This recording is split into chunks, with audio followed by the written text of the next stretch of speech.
네, 외교정치 현안 짚어봅니다. 박원석 전 국회의원, 김성태 전 국민의힘 원내대표, 홍현익 전 국립외교원장, 그리고 김용현 동국대 북한학과 교수 나오셨습니다. 네 분 어서 오십시오. 예, 안녕하세요. 네, 홍현익 전 원장님, 외교 슈퍼위크가 마무리됐습니다. 이재명 대통령 미국, 일본 정상과 만난 데에서 어제는 11년 만에 국빈 방한한 시진핑 중국 국가주석과 정상회담을 가졌습니다.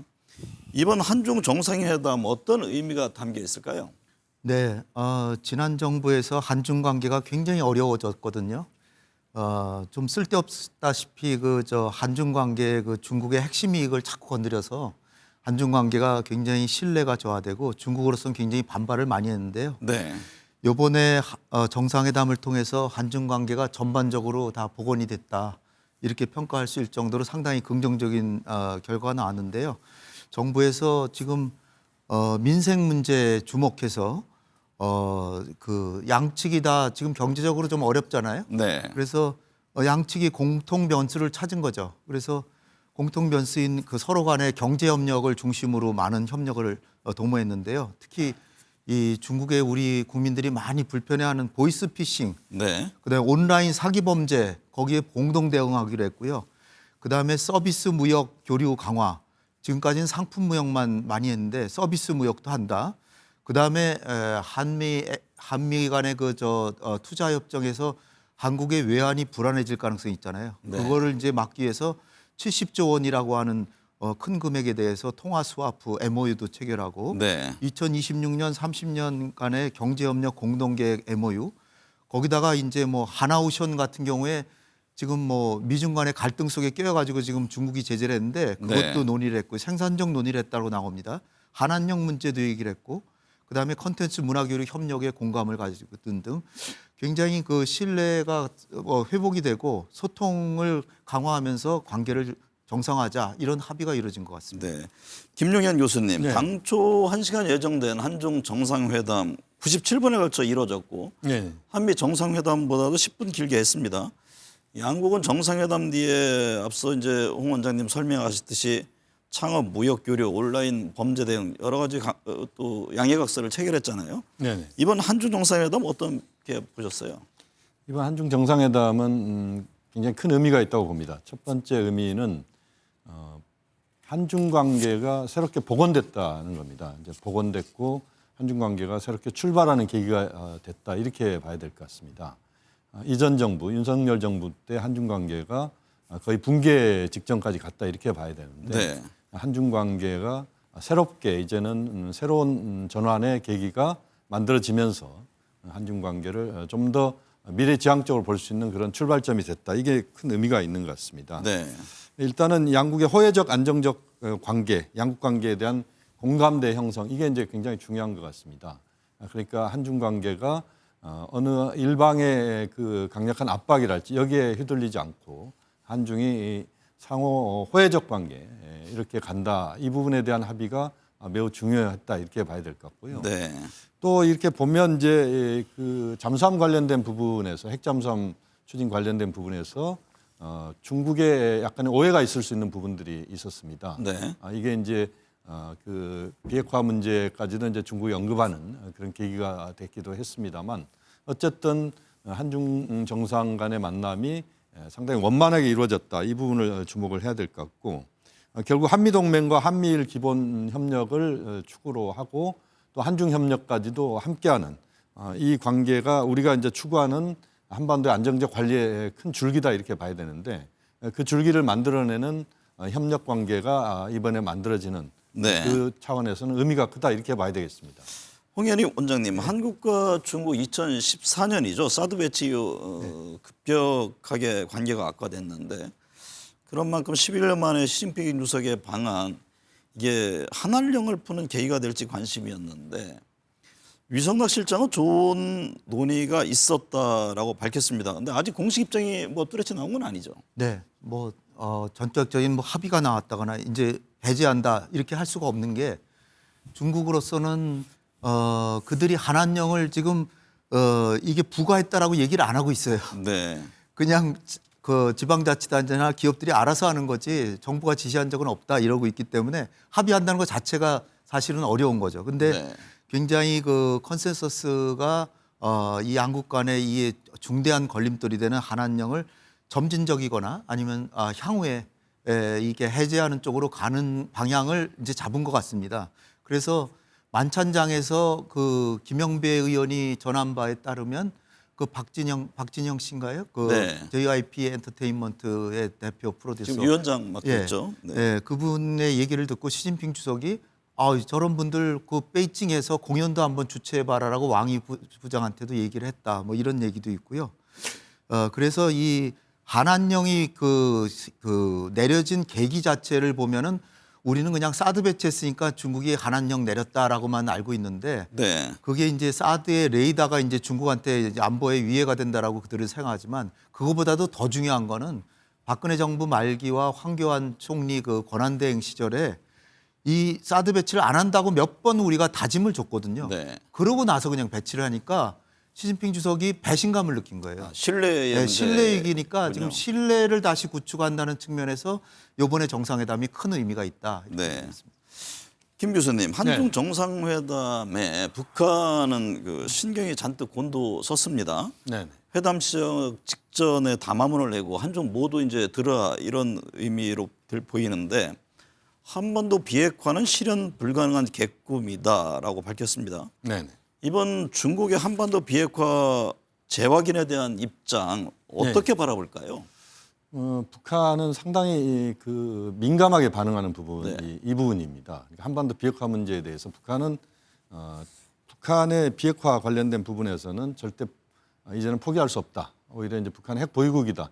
이렇게 지금 나가고 있는 겁니다. 네. 이 상황에서 한반도 비핵화에 대한 입장들이 정리가 되는 것에 대해서는 상당히 불만스러운 것이다. 이렇게 이제 북한은 보고 있고, 그래서 실현 불가능한 객꿈이다. 이런 표현까지 썼습니다.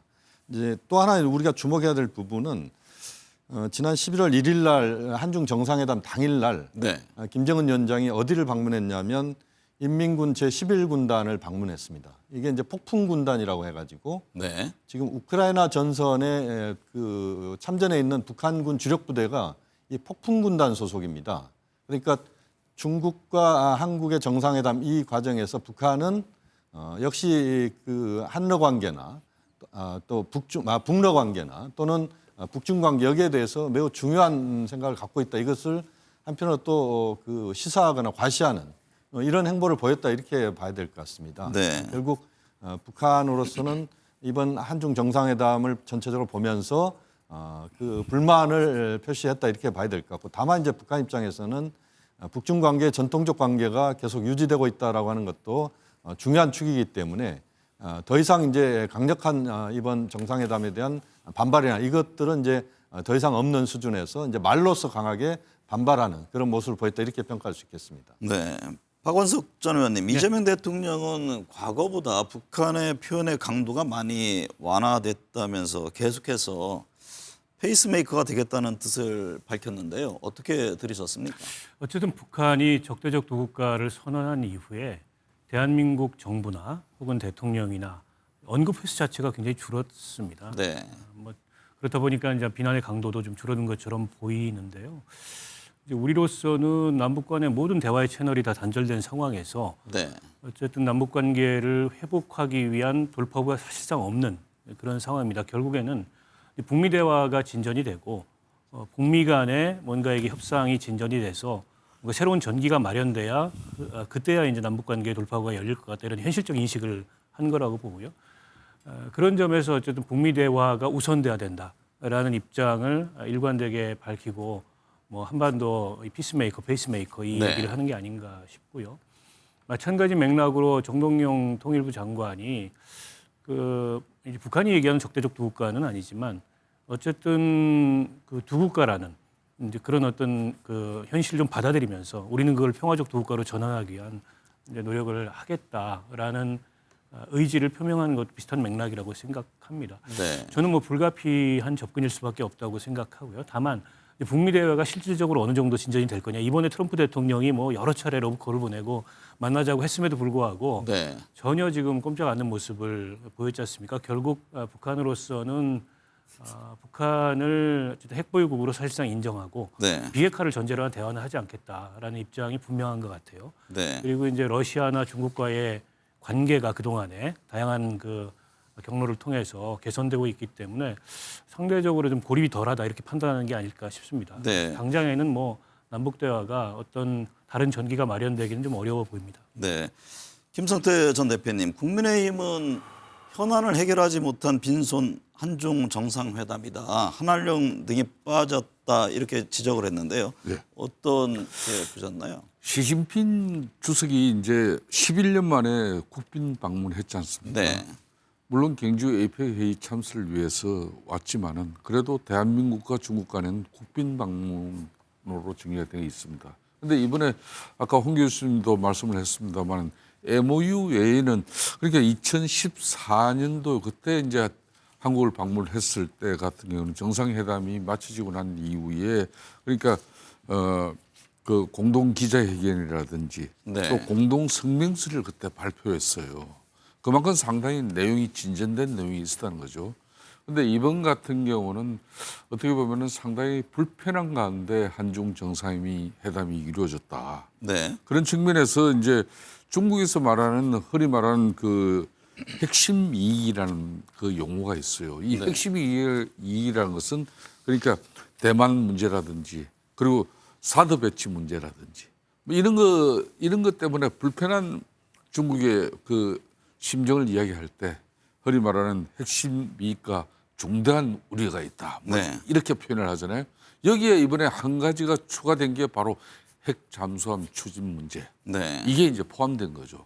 그러니까 이거 하나만 보더라도 앞으로 이제 물론 이재명 대통령께서는 이제 한미 정상회담에서 트럼프로부터 그렇게 핵 추진 잠수함 연료를 이제 안정적으로 공급받고 그렇게 해서 우리가 핵 추진 잠수함을 갖는 그런 이제 오랜 꿈을 실천시키기 위해서 뭐 그 다음 날 시진핑 주석이 들어오는 것도 알면서도 어떻게 보면 상당히 그런 단호한 입장을 가진 건데 네. 역시 중국 측의 반응은 이번 한중 정상회담에서 여실없이 나온 거죠. 네. 그렇기 때문에 실질적으로 이 한한령을 갖다 해제한다든지 이번 정도 방문하면 원래는 그런 정도 계획은 있었다고 하는데 상당히 한중 정상회담 내용 자체가 큰 알맹이가 빠져버렸다는 거예요. 네. 그런 만큼 앞으로 이제 한중 간에는 여러 가지 외교 안보적인 측면에서는 상당히 불편한 관계, 특히 이런 문제가 이제 특히 이제 북한은 러시아하고 이제 이렇게 상당히 긴밀한 협력 관계를 가지면서 네. 북한이 이제 실질적인 핵 보유국의 지위를 트럼프 대통령도 자신과의 만남만 이루어진다면 그 지위도 주겠다 이런 여러 가지 분위기를 볼 때 네. 상당히 시진핑 주석 입장에서는 불편한 여러 가지 마음이 있었죠. 네. 위상락 안보실장은 뭐 한한령 관련해서 실무 협의를 통해 문제를 풀어보자는데 공감했다라고 언급했는데 좀 상황을 지켜봐야겠네요. 예. 홍현익 전 원장님, 한미 정상회담 짚어보겠습니다. 일각에서는 이런 얘기를 합니다. 왕관 받고 핵 잠수함 줬다. 이번 한미 정상회담의 성과와 과제는 어떤가요? 우리 입장에서는 왕관 모형을 주고 핵 잠수함이라고 하는 전략적 무기를 얻은 거죠. 네. 그래서 어떻게 보면 1대 만 정도의 엄청난 효과를 얻었다고 보고요. 핵 잠수함이란 게 이게 김영삼 정부 때부터 추진했던 31년의 우리나라 국군과 해군의 수건 사업입니다. 네. 진보 보수 정권 할 것 없이 계속 다 추진했던 것이죠. 추구했죠. 네. 그래서 다 같이 한국의 그 자주성이 증진되고 한국의 삼면이 바다인 대한민국의 국가 안보를 획기적으로 진흥하는 데 공헌을 했고요. 이게 디젤 잠수함보다는 2~3배 비싸지만 작전 능력은 5배 이상이라고 합니다. 그래서 네. 삼면 바다는 앞으로 이제 튼튼해질 것 같고요. 그래서 한 10년 이내에 핵 잠수함 4척을 우리가 가질 거라고 이제 예상이 됩니다. 그런데 이제 한미 정상회담에서 제일 큰 거는 역시 3,500억 달러 이 투자를 합의한 건데요. 네. 사실 그 일각에서는 8월 25일 날 한미 정상회담하고 왜 합의서를 발표 안 했냐라고 많이 추궁도 했는데 그때 합의서 발표 안 한 게 얼마나 다행인지 모르겠습니다. 그때 만약 합의서를 발표했으면 지금 우리나라는 굉장히 어려운 경제 위기에 처했을 것 같은데 지금 대통령이나 우리 정부의 고위 진영에서 다 일치단결해서 국민이 원하지 않는 합의는 하지 않겠다라고 버텨서 네. 끝까지 버텨서 이 금액 자체도 3,500에서 사실상 마스가 프로젝트 제외하면 2,000억 달러로 줄였고요. 그걸 10년 분할, 일본은 그냥 일시불로 줄 수도 있는 건데 우리는 10년 분할로 해서 200억 달러 이하로 주기 때문에 금융위기가 닥칠 위기를 막았고요. 그리고 투자처를 정하고 또 뭐 손해 나는 거 그런 것도 다 막고 현대차나 반도체에 대한 관세도 인하하고 여러 가지 효과를 얻었기 때문에 상당히 좋은 효과를 얻었는데 아직도 남은 과제들은 좀 있습니다. 이를테면 아직 이 투자 합의 문서화가 안 됐기 때문에 네. 완료될 때까지 결코 우리가 방심해서는 안 되고요. 그다음에 이제 이 핵 잠수함 부분은 김성태 의원님도 지적하셨지만 이 중국이 아무래도 의구심을 갖겠죠. 네. 이 부분을 하여튼 외교적으로 잘 극복해 가는 게 아직도 과제로 남았고 북미 대화도 이번에 성사 안 됐기 때문에 페이스메이커 역할을 좀 더 잘해서 이제 향후에 이걸 형사시키는 거. 그다음에 이제 한미 동맹 자체는 한미 동맹의 현대화란 이름으로 진행되는 우리나라가 국방비는 자진해서 올려주지만 방위비 분담금이나 뭐 이를테면 주한미군 전략적 유연성 이런 부분에 대해서는 우리의 국익을 아직도 지켜야 되는 과제가 남아 있습니다. 네. 김용현 교수님, 네네. 핵추진 잠수함을 도입하게 됐는데 네. 한반도 안보에는 어떤 영향을 미칠지 이 점도 이제 두 분도 말씀 주셨지만 관심입니다. 위성락 안보실장은 핵추진 잠수함 건설하려면 미국의 전반적인 승인이 필요하다. 지금 승인된 건 연료뿐이다. 이런 말을 했습니다. 네. 아직 넘어야 할 산이 적지 않다는 건가요? 그렇습니다. 이제 한반도 안보 환경에 주는 영향은 뭐 엄청나다 이렇게 보시면 되겠습니다. 네. 우리가 이제 디젤 잠수함과 원자력 추진 잠수함의 성능을 보면 기능을 보면 한 5배 정도 우리 홍 박사님도 말씀하셨지만 이제 5배 정도의 성능이 이제 업된다 이렇게 봐야 될 것 같고요. 지금 이제 그 원자력 추진 잠수함을 갖고 있는 나라가 6개 국가밖에 안 됩니다.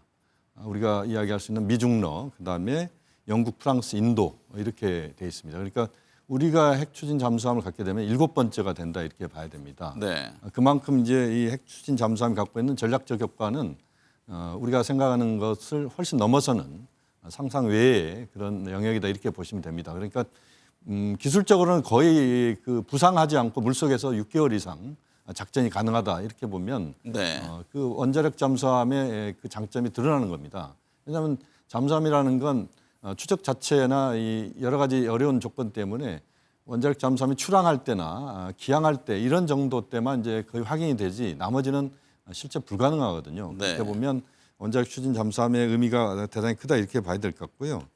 일단은 넘어야 될 산들이 너무 많습니다.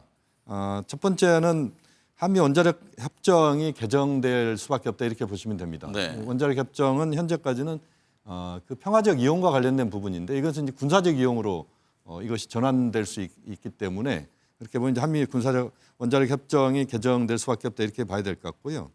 그 다음에 이제 군사적 목적의 농축 우라늄을 우리가 그 확보하는 데 있어서 미국 의회가 이걸 승인해야 되는 부분이 있습니다. 네. 그래서 이제 미국 의회까지도 우리가 승인을 받아야 되는 부분이 있고 또 이제 기술적으로 보면 대형 잠수함 설계 문제랄지 소형 원자력을 개발하는 문제 또는 연료로 쓸 수 있는 농축 우라늄을 확보하는 문제 이런 부분에서 우리가 앞으로 넘어야 될 산이 너무 많다. 네. 이 부분을 어떻게 차분하게 잘 준비하느냐가 굉장히 중요하다고 봅니다.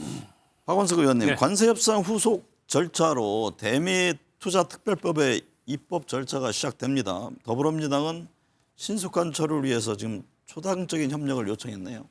일단 뭐 정부에서는 다음 주에 의원 발의 형태로 법안을 내기로 했고요. 네. 일단 이제 미국하고 지금 아직 합의문은 나오지 않았습니다만 세부 내용까지 합의가 끝났기 때문에 후속 절차를 서둘러야 되는 건 맞고 우리 헌법 60조 1항에 보면 국가와 국민에게 중대한 재정적 부담을 지우는 조약은 국회 비준을 반드시 받도록 되어 있습니다. 네. 때문에 이거 국회 비준을 받아야 되는 사항이고요. 그리고 미국에 매년 이제 200억 불 정도의 투자 기금을 마련을 해야 되는데 우리 지금 외환 보유고가 한 4,300억 불 되지 않습니까? 그 원금을 덜어내서 기금을 마련하는 게 아니고 그 외환 자산을 운용해서 그 운용 수익을 통해서 기금을 만들어야 돼. 그러려면 법적 근거가 있어야 됩니다. 네. 지금 그 법적 근거가 따로 있지 않기 때문에 어쨌든 이 한미 관세 협상의 후속 입법을 특별법 형태로 만들어서 국회에서 법적 근거를 만들면 그 법적 근거에 기초해서 이제 우리 외환 보유고를 운영해서 그 외화 자산 운용 수익으로 네. 매년 200억 불 정도의 기금 마련을 하겠다. 이게 정부가 가지고 있는 계획이고요. 네.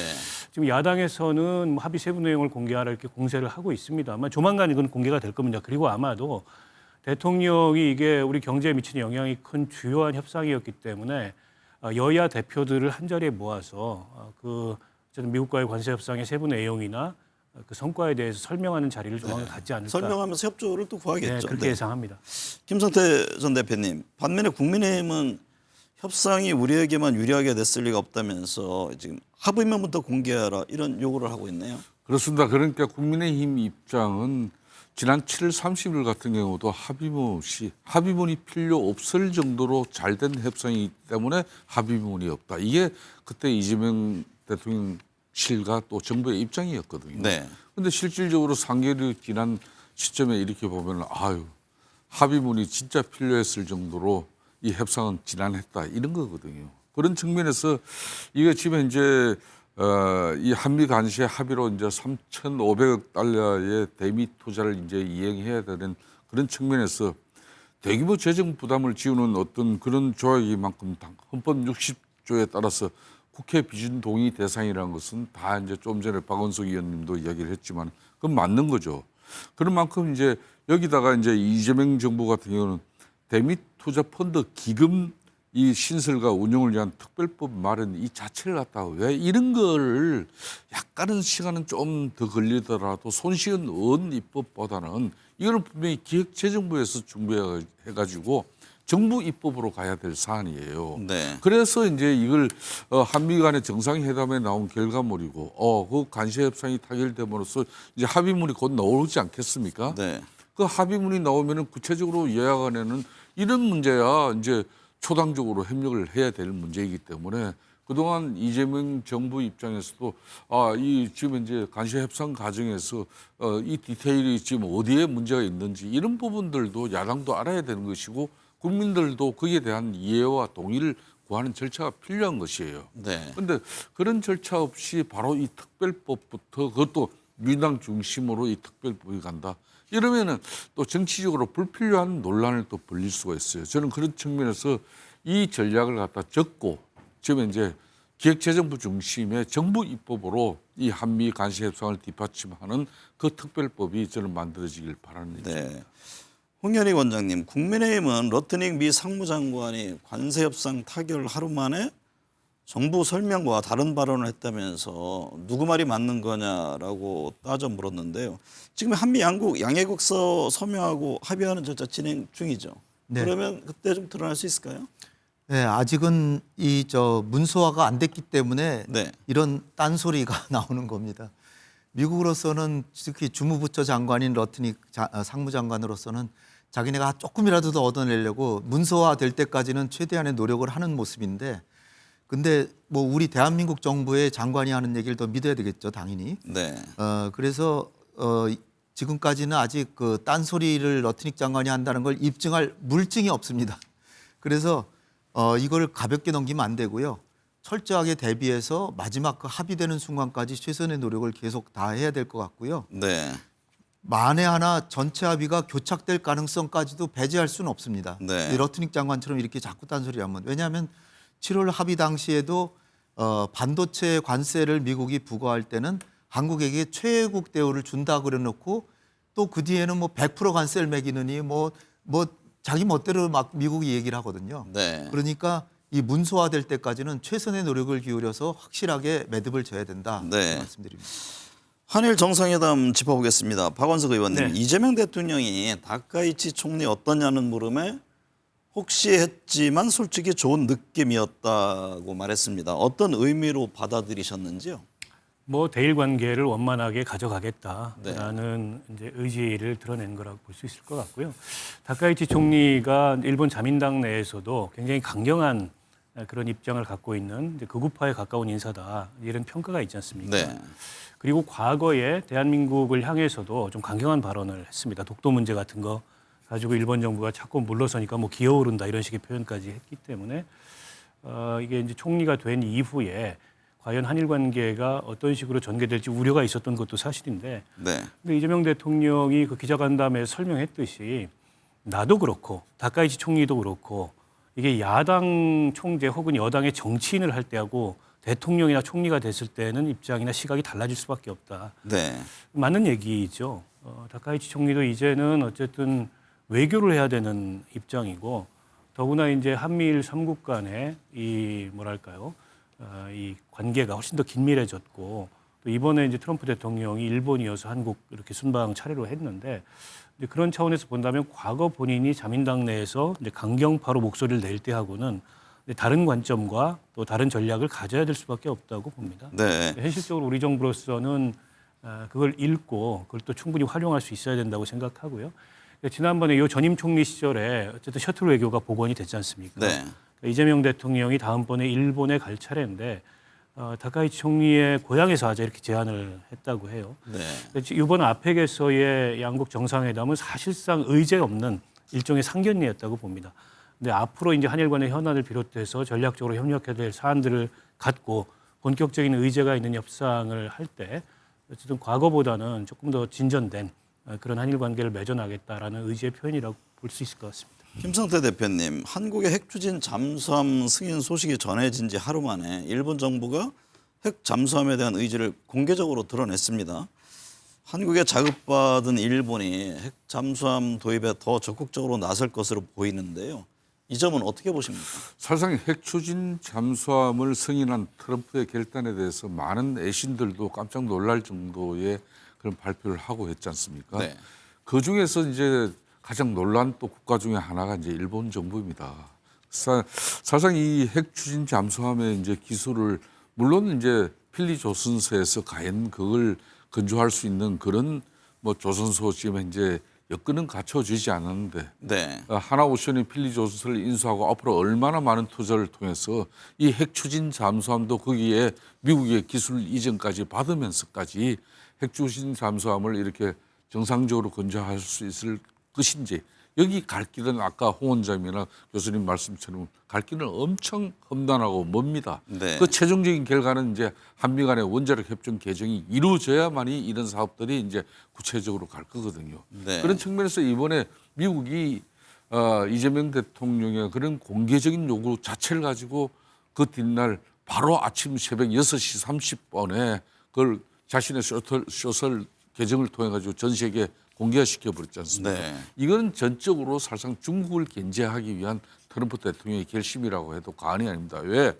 중국과 러시아를 견제하는데 러시아 같은 경우는 지금 북한의 핵 잠수함을 지금 현재 추진하고 있는 그 기술 이전을 러시아가 지금 해주고 있다는 거거든요. 네. 그렇다면은 동북아 안보 질서뿐만 아니라 세계 안보 질서를 보더라도 지금 현재 러시아와 중국 거기다 북한이 이렇게 핵 추진 잠수함을 통해서 미국을 압박하고 있는데 당연히 동맹국인 또 한국 거기에 또 일본 자연스럽게 이게 핵 잠수함 우리도 추진할 수 있게 그 역량과 능력을 우리에게도 네.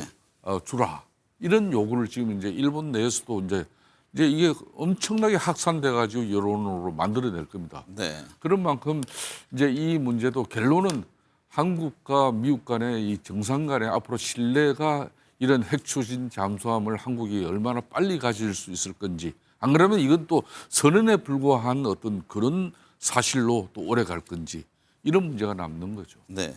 김유현 교수님, 에이펙 정상회의에서 아시아 태평양 지역의 협력 의지를 담은 경주 선언이 채택됐습니다. 그런데 그동안 이제 늘 포함됐던 자유무역의 상징인 세계 무역기구 WTO의 중요성에 대해서는 언급이 없었잖아요. 네.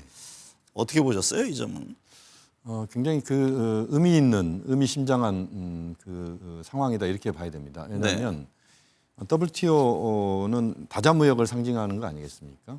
이 다자무역을 상징하는 WTO 이야기가 아예 나오지도 않았다는 것입니다. 그러니까 에이펙이라고 하는 것은 아시아 태평양의 이제 경제 문제를 다루는 이제 정상회담이다 이렇게 보면 네. 당연히 이제 WTO 문제가 나와야 되는데 아예 빠졌다라고 하는 겁니다.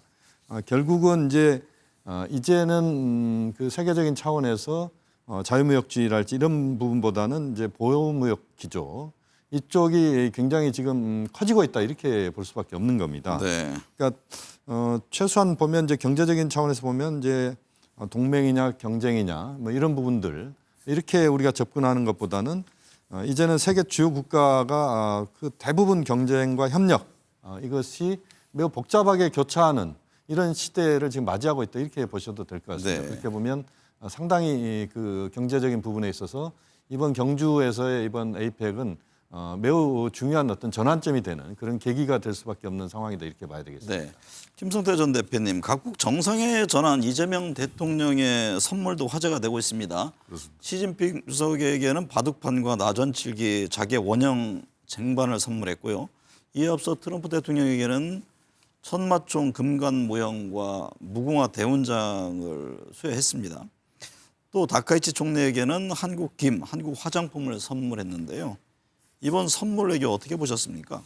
아무래도 뭐 가장 돋보이는 것은 정말 트럼프 대통령의 한심을 사기 위한 뭐 많은 고민과 고심 그런 가운데 또 그만큼 또 비용을 들여가지고 그 비용의 결과는 역시 트럼프 대통령을 대단히 만족시켰다. 네. 그 부분은 미국 내에서 이제 많은 언론 또 비판을 통해서 이제 트럼프 대통령이 한국에 이제 이런 천마총 건강까지 이제 이렇게 선물 받은 부분에 대해서 진짜 킹으로 군주로 모신 부분에 대해서 비난이 일부 있습니다만은 그렇지만은 트럼프 대통령이 이재명 대통령에게 가지고 있는 좀 원만치 않은 그런 신뢰 그런 부분에 대해서는 이제 상당히 이번 정상회담에 저는 무궁화 대훈장이라든지 또 천마총 건강 모형이지만은 저게 두 가지 다 비용적인 측면에서도 무궁화 훈장 저 하나 만드는데도 사실상 매덕이 들어간 거 아니겠습니까?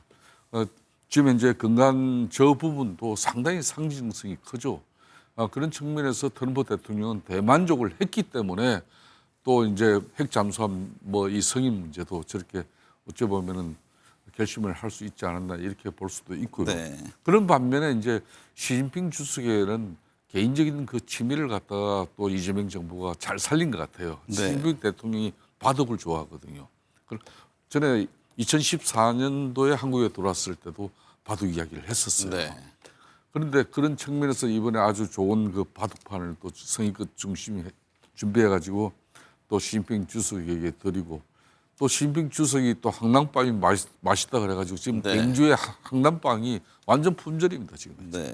국내적으로도 그런 측면에서는 이제 다카이치 이제 신임 일본 총리에게는 실용적인 또 선물을 함으로써 여성 총리의 그런 섬세한 부분을 잘 다듬었다. 그러니까 선물 애교 부분에 대해서는 뭐 인정을 할 거는 인정해야죠. 그런 네. 측면에서 특히 한미 정상 간의 이제 신뢰를 가지고 양국 간의 발전을 도모하는 그런 측면에서 이 선물들이 앞으로 좋은 신뢰의 기반이 되는데 뭐 역할이 되었으면 하는 그런 바람은 있습니다.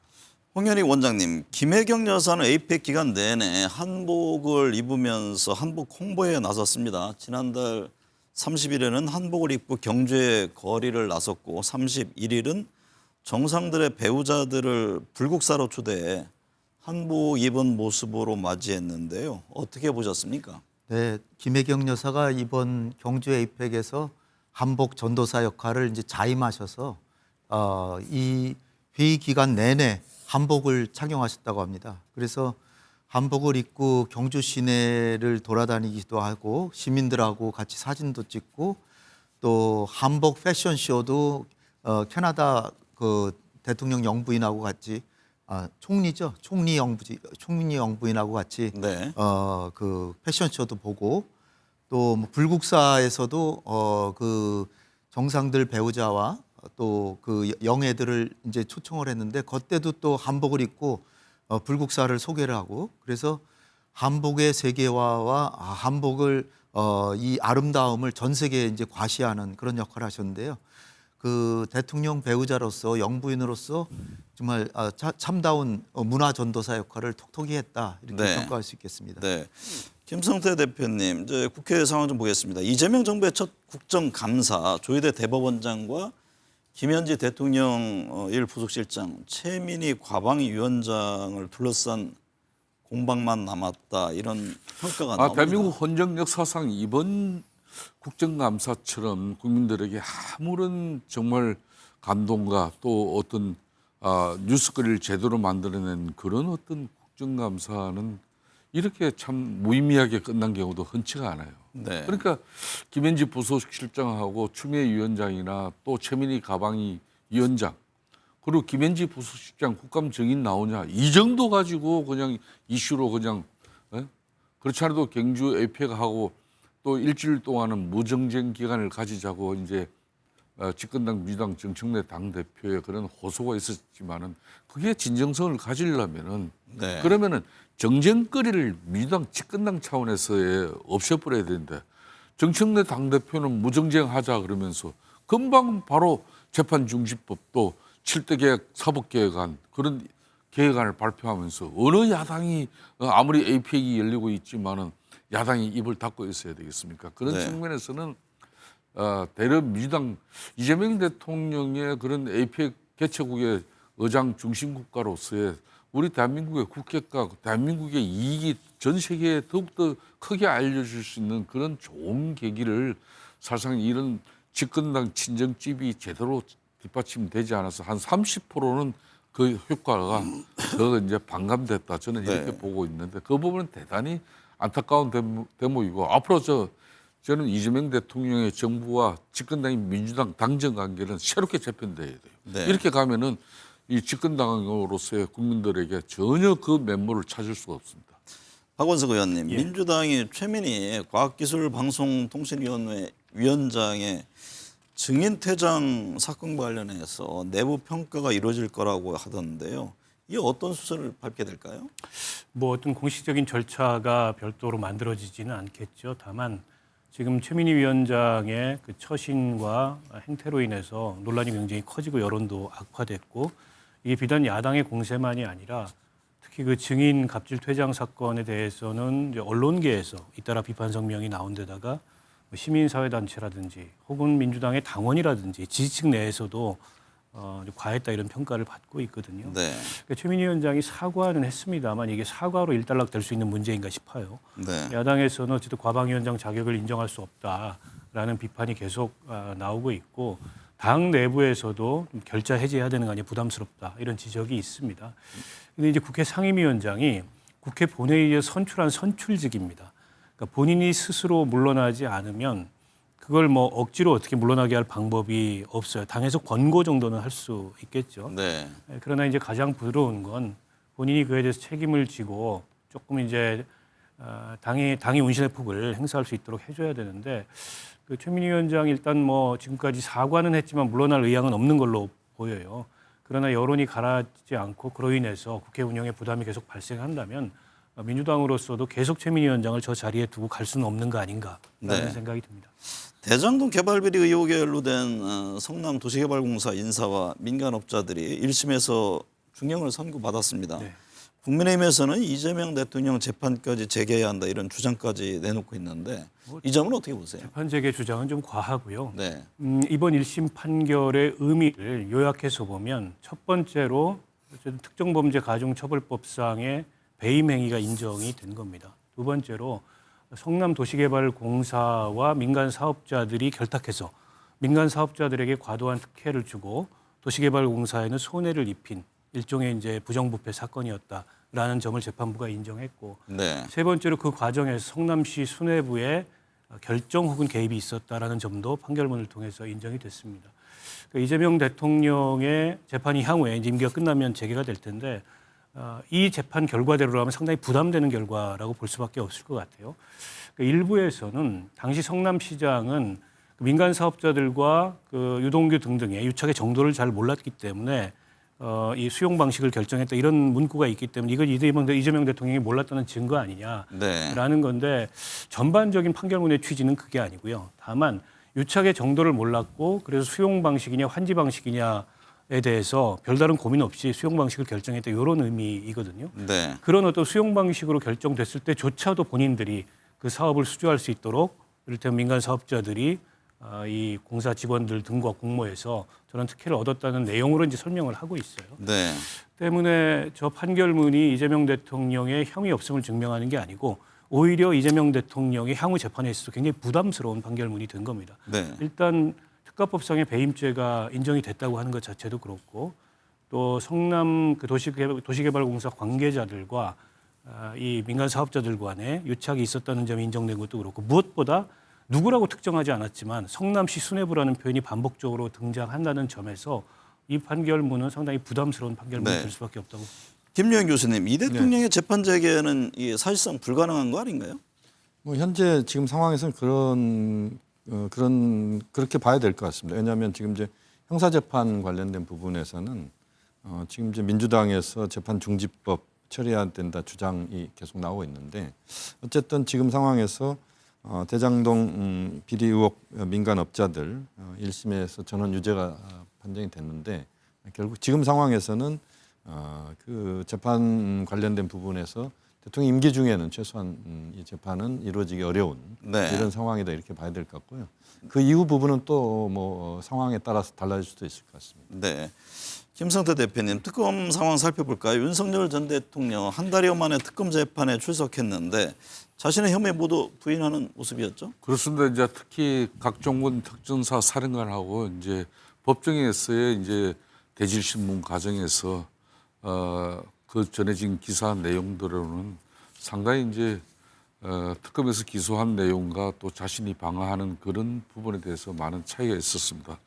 또 각종군 특전사 사령관의 기존 진술의 입장이 재판정에서도 하나도 변함됨이 없이 특히 윤석열 전 대통령과 마주한 각종군 특전사 사령관 같은 경우는 그 계엄 당시에 국회에서 진입해 가지고 사실상 이제 안에 있는 인원을 다 끄집어내라는 그 말을 자신은 어떤 경우든 밤잠을 자지도 못하면서도 잊을 수가 없었다는 그런 진술 내용은 재판정에서 진술 내용은 상당히 좀 안타까운 대목이 있었죠. 그렇지만은 이제 윤석열 전 대통령 입장에서는 대통령으로서 비상 대권을 행사한 것이다. 네. 그 부분은 국회에서 입법 권력이 과도하게 정부의 기능이 작동하지 않게끔 그런 입법 권력의 남발과 남용 이런 부분이 이제 비상 대권을 통해서 국정 운영을 안정시킬 수밖에 없었다는 그런 기존의 입장 주장 뭐 그걸 여전히 이번 재판에서도 뭐 한치의 흔들림 없이 유지를 했었습니다. 네. 박원석 예. 의원님, 윤석열 전 대통령은 내란 특검팀이 김건희 여사를 여사 호칭 없이 지칭하자 발끈하기도 했습니다. 어떻게 보셨어요? 지금 그게 중요한가요? 그게 발끈할 문제인가 싶습니다. 아직도 윤석열 전 대통령이 현실 인식이 좀 안 되는 게 아닌가 싶은데요. 특검팀에서 당시 신문 과정에서 김성훈 그 경호처 차장한테 김건희 씨가 텔레그램으로 문자를 보내서 압수수색 관련된 얘기를 했다라는 거고 당시에 특검이 표현을 그렇게 했습니다. 당시 영부인이었던 김건희 씨가 이렇게 당시 영부인이었던 김건희가 이렇게 표현을 했습니다. 네. 뭐라고 불러야 되죠? 그러면 특검이 어쨌든 피고인이 돼 있는 김건희 씨를 향해서 무슨 여사 이런 호칭을 붙여야 되나요? 그런데다가 지금 전 국민이 지켜보는 저 재판의 중계 과정에서 국민들에게 본인이 저질렀던 행위에 대해서 최소한의 도의적 그 미안함이라도 갖고 있다면 네. 지금 저게 중요한 문제가 아니잖아요. 김건희 씨에 대해서 호칭 하나 그렇게 무슨 뭐 여사니 이런 존칭을 안 썼다는 게. 그래서 곽종근 사령관하고 그 질문을 하는 과정도 제가 보기에는 굉장히 유체이탈 같은 그 질문이었고 본인이 지시해 놓고서 본인이 그 곽종근 위원장에게 마치 신문하듯이 그것도 반말로 네. 얘기하는 것도 대단히 제가 보기에는 좀 부적절해 보였고요. 전체적으로 아직도 저분이 일말의 반성도 없는 뭐 그런 걸 크게 기대하지는 않습니다만 뿐만 아니라 현실 인식도 안 되는 그런 상황이 있는 게 아닌가 싶습니다. 홍현희 원장님, 윤 전 대통령 발언이 계속되자 재판장이 제지하기도 했는데요. 이런 모습 재판에 어떤 영향을 줄까요? 네, 제가 뭐 국내 정치 뭐 평론가는 아니지만은 국민의 한 사람으로서 생각할 때 이번에 그 에이펙 정상회담도 만약에 윤석열 정부가 지금까지도 계속되고 있었다면 과연 어떻게 됐을까 많은 네. 사람들이 걱정을 합니다. 다행히 정부를 떠나서 윤 대통령이 정부를 떠나서 새로운 정부가 이번에 성공적으로 잘했다 이런 얘기들을 주변에서 많이 듣거든요. 그런데 윤 전 대통령은 정말 현실 인식이 없는 것 같아요. 그 자기의 그런 부적절한 행동 때문에 국가가 위란 사태에 처하고 국민들이 고통을 받고 또 김건희 씨에 대해서는 온 국민이 정말 분노하고 있는데 네. 그런 상황에서 여사자를 붙여야 된다라고 하니까 이제 너무 어이가 없고 또 그 앞에 한 얘기가 아무리 그만두고 나왔어도 김건희가 뭐냐. 그만두고 나온 게 아니죠. 엄청난 내란죄를 저질러서 온 국민이 정말 그 사람 빨리 처벌해야 된다라고 그렇게 지금 아직 재판 결과는 안 나왔지만 국민 재판을 한다 그러면 다 유죄 판결이 나올 그런 상황인데 네. 그런 상황에서 이렇게 하는 거는 재판에도 아마 불리하게 작용하지 않을까. 좀 네. 안타깝습니다. 네. 김성태 전 대표님 지지율 살펴보겠습니다. 이재명 대통령 지지율이 갤럽에서는 1%포인트 올랐고 NBS에서는 2주 연속 같은 지지율입니다. 에이펙 정상회의 대통령 지지율 어떤 영향을 줄까요? 저는 지금 현재 갤럽이라든지 지난 금요일 특히 MBS 2주 연속 이렇게 이재명 대통령의 국정 운영 지지율이 그대로 현상을 유지하고 있다는 부분은 저는 대단히 참 우리 국민들이 국내적인 정치적인 문제로 접근했을 때는 이재명 대통령에 대한 상당한 국정 운영에 대한 불신이 있다. 이런 걸 왜 이런 이야기를 하는가 하면은 어떻게 보면은 경주에서 열린 APEC 같은 경우는 국제적으로 정치적으로도 이 뭐 특히 미중 이 세계 정상회담을 그래도 6년 11개월 만에 그래도 한국 그것도 경주에서 열리고 네. 또 한미 정상회담, 한중 정상회담을 통해서 국제적 위상도 안정된 이런 대한민국의 정치 상황을 전 세계에 가시할 수 있는 이런 좋은 계기인데 그럼에도 불구하고 이런 애교 안보적인 측면에서 큰 성과도 또 만들어내는데도 불구하고 국민들의 지지는 상당히 냉담하단 말이에요. 이 문제를 지금 현재 이재명 대통령과 또 정부 특히 집권당 친정인 민주당 입장에서는 상당히 심각하게 봐야 돼요. 왜 그렇게 보면은 이번 국정감사 같은 경우는 윤석열 전 대통령의 정부의 마지막 국감이고 또 이재명 대통령 국정운영 시작에 대한 첫 국감이란 말이에요. 그런데 이번 국정감사 같은 경우는 김현지로 시작해가지고 최민으로 끝나버렸습니다. 네. 그리고 완전히 정책이 묻혀버렸어요. 그렇기 때문에 국감 이 스타 국감도 국회의원 하나 이번에 나오지도 않았잖아요. 네. 그런 측면에서 이런 모든 현상들을 보면은 이제 APEC이 완전히 끝난 마당이니까 이재명 대통령의 APEC에 대한 성과가 우리 국민들 차원에서 아주 이제 냉철하게 판단이 이루어질 건데 다음 주에 나오는 국정운영 지지율 이게 이제 어떻게 이제 반응하느냐에 따라서 이번 APEC의 성과도 함께 그리고 집권당 민주당이 이 기간 동안 제대로 이런 국가적인 그런 대사를 잘 뒷받침했는지 이런 다각적인 평가가 이루어질 걸로 보고 있습니다. 에이펙에 아마 제대로 다 반영이 안 된 거 아니냐 이런 또 지적도 있고요. 박원석 예. 전 의원님 갤럽 조사를 보면요. 코스피가 5천을 간다고 대답한 응답자가 45%인 것으로 나타났습니다. 코스피 상승이 이 대통령 지지율과 정당 지지율에는 어떤 영향을 줄까요? 나쁠 게 없겠죠. 네. 일단 이런 그 응답 결과가 나온 것도 기대감이 반영된 거라고 볼 수 있을 것 같고요. 네. 9월 초에 같은 조사를 했을 때는 긍정적인 답변이 훨씬 적었습니다. 근데 이제 그 사이에 코스피가 3,000대에서 4,000대로 이게 올라가면서 점점 현실이 된다. 그리고 우리 자본시장에 뭐 훈풍이 불고 있다 이런 느낌을 받는 데다가 이번 에이펙에서 어쨌든 관세 협상이 타결됨으로 인해서 경제적 불확실성이 많이 줄어들었고 네. 또 젠슨왕 이 CEO가 방안에서 AI 협력 관련돼서 큰 진전이 있었지 않습니까? 요즘에 우리 주식시장을 주도하는 게 이제 반도체주를 중심으로 해서 이제 대형 제조업 중심의 이런 어떤 기업들의 주가가 주식시장을 주도하고 있는데 또 다른 호재가 생긴 거죠. 네. 그런 점에서 주가 상승 여력이 더 있다. 아마 뭐 상반기 이내에 코스피 5천 돌파하지 않겠냐 이런 기대감이 있는데 근데 그런 기대감은 아무래도 현 정권에게 유리하게 좀 작용을 할 것 같고 부동산 정책으로 인해서 일부 악화된 민심을 충분히 상쇄할 만하다 이렇게 네. 전망합니다. 한 1분여 남았는데 전문가 나오셨으니까 홍현익 전 원장님 북미 정상회담에 대한 궁금증들이 많잖아요. 네. 이게 어떻게 좀 정상간 만남 어떨까요? 연내 가능할까요? 네, 요번에 그 정상회담이 전 상당히 될 가능성이 크다고 봤거든요. 네. 근데 안 된 이유는 미일 정상회담이 끝나고 트럼프 대통령하고 다카이치 총리가 그 요코스카 항에 가가지고선 미국 그 항공모함에 승선하고 그 직전에 다카이치 총리가 뭐라고 얘기를 했냐면 트럼프 대통령도 북한의 완전한 비핵화를 추진할 것이라고 다짐했다. 네. 그러니까 트럼프 대통령이 뉴클리어 파워라고 뭐라고 얘기했지만 실제로는 한반도 비핵화, 즉 북한의 비핵화를 추구한다는 게 분명해졌기 때문에 김정은은 환상을 갖지 않고 트럼프를 만날까 하다가 접은 것 같습니다. 그래서 최선희도 러시아로 보내고 미사일도 쏘고 그랬는데 자기가 참관은 안 했거든요. 그 얘기는 네. 이제 추후에 트럼프가 다시 만나러 올 것을 계산하고 있는 거죠. 지금은 중국과 러시아와의 협력이 중요하다라고 생각하고 미국과의 관계는 좀 더 차후에 좀 더 많은 양보안을 제시할 때 만나려고 하고 있는 것 같습니다. 그래서 네. 우크라이나 전쟁이 끝난다든지 아니면 내년 1월 말 그 노벨 평화상 그 수상자 후보 지명이 끝나는데 네. 그 이전에 트럼프가 다시 오기를 기다릴 것 같습니다. 네. 오늘 네 분 말씀 감사합니다.